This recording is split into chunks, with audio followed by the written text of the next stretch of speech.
Hello, ladies and gentlemen, and welcome to my Grand Slam Journey podcast, where I, together with my guests, discuss various topics related to finding purpose, maximizing our potential, sports, life after sports, and transitioning from one chapter of our lives to the next. Today's episode is one of the new formats that I'm trying out. As I mentioned during my episode number 16, I'm working to iterate on my podcasting journey. And so today I want to add some updates to the announcements as well as share with you some of my thoughts about power and quitting. Announcements. I have decided to deploy a 4-week podcasting cycle where I plan to bring you 2 guest speakers a month, 1 short episode such as this one that will provide some food for thought. It typically consists of things that I'm reading or ideas and topics I'm exploring. And the 4th week, I plan to have a coffee chat with my girlfriends about various topics related to leadership, business, and technology. And so today's episode is about power and quitting. Why power and quitting? Starting with power, if you are following me in my posts, you probably know how much I had fallen in love with the book Power for All. I just finished reading it, and in the last episode, we talked about the first question, what do people involved value? Today, I thought it'd be very valuable to dive into the second question, which is who controls access to what they value? Again, who controls access to what they value?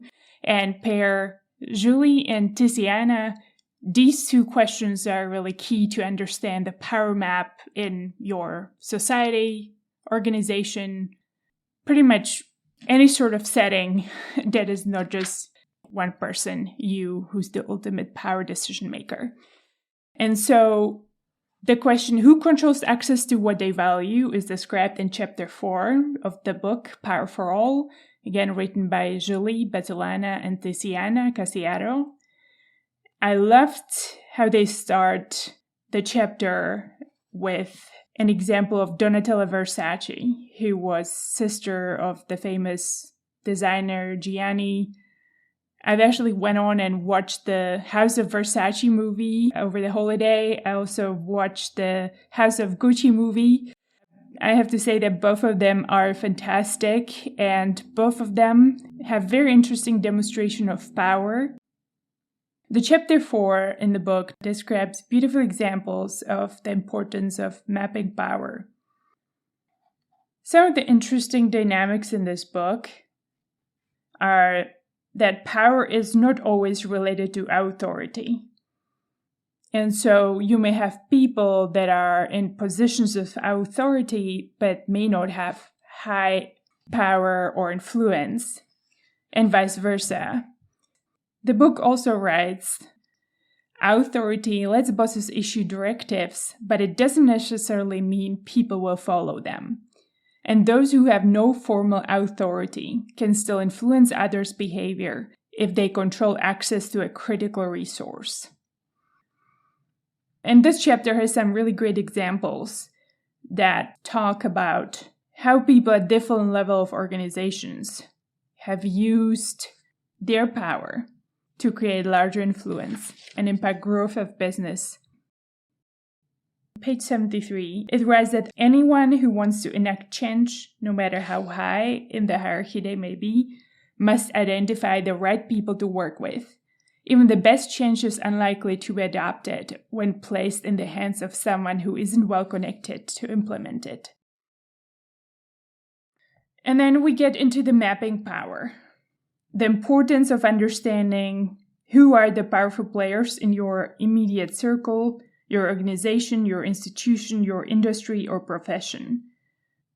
What resources do those players value, and what valued resources does each possess? And what is the nature of your relationship with each of them? On page 75, Julie and Tiziana also write that as people get more powerful, they become less likely to harness the power that comes from accurately viewing the network beneath them. I thought this was interesting, and I do resonate with that from my own experience. I often found that actually being closer to the ground really helped me understand of how things get done, who to reach out to help me progress with specific parts of a project, and have better ideas of what should company improve to become better and grow. I feel when you get too elevated from that bottom layer that enables the company to perform, it is really hard to understand reality. And so one of the things I always considered, by the time that information comes from the bottom all the way to the top through the number of different hands, usually it's 3, 4, 5 levels of chain, it becomes like the silent post game. The message changes and it becomes inaccurate. And so I always wondered how executives know where to make changes. This chapter also writes that the best power mappers we know are master observers of their social environment. And so if you're somebody who's attentive and can read people, that alone can create huge power for you. On page number 84, Julie and Tiziana write that you can gain power just by knowing who values what and who controls access to those valued resources. Building such a power map is critical and eminently feasible for anyone who pays attention and asks good questions. And then I specifically want to dive into this dynamic between men and women that is also described in the book, and something I have been contemplating for a while, as typically the roles I have had or the industry I come from has been very male-dominated. And so it seems that the stereotype that is also described on page 85 about how women relate to one another in the workplace, the negative stereotypes portray women as rivalrous, even hostile toward one another. But based on some interesting data that studied almost 25,000 different evaluations, the opposite was in fact true. Women rated other women more positively than they rated men on all criteria. There was another study done that evaluated almost 10,000 work relationships, and that truly suggested bias towards sex. It confirmed this study and the findings and said that on average, women were good to other women. And here gender solidarity extended to men who were more generous in their evaluations of other men than of their female colleagues. This makes me wonder of how we women can continue to strengthen our women relationships and help lift each other up. Let me just pause here. Perhaps I wanted to close off on this question, who controls access to what they value, because I thought it was not nice to leave you with just the first question, what do people involved value? I do believe those two go beautifully together and they need to be explored in parallel to really understand the power dynamics. If you enjoyed this contemplation about power as well as my episode 16, I am sure you will love my February lineup and some amazing speakers and conversations that I plan to bring you regarding this topic and more. Another topic that I wanted to quickly describe today is quitting. I've listened to a podcast where Annie Duke talked about her new book, Quit, The Power of Knowing When to Walk Away, and inspired me enough to order her audiobook. I typically read books, but this one, for whatever reason, I decided to order an audio version. I love Annie's voice. She's such a great narrator, and I have to say it's a beautiful book to listen to. I'm only in chapter 4 of the audiobook, but I believe it has so much truth. And the focus on grit and perseverance and never giving up in our culture often makes us blinded into following something that we have decided to choose as our goal. And we often continue going, perhaps without any valid reasons. Annie, in her book Quit, writes that most people quit too late because of many biases related to loss aversion, our system 1 that is also written in the book Thinking Fast and Slow, and the sunk cost fallacy. The more we're invested and the more we're losing, the more we continue to progress on a path that doesn't actually lead anywhere.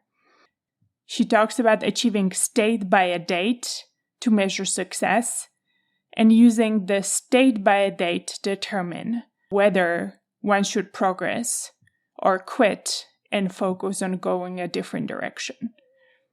And he also talks about the perception of quitting, and that when most people quit on time, is being perceived by others as quitting too early.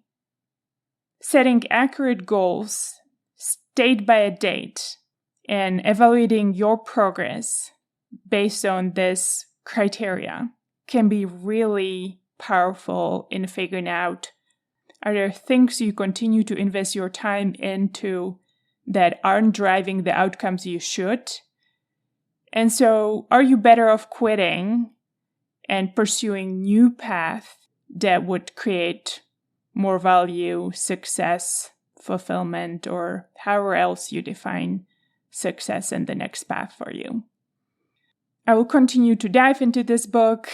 I may perhaps bring you a separate conversation on just this because I found that topic very interesting.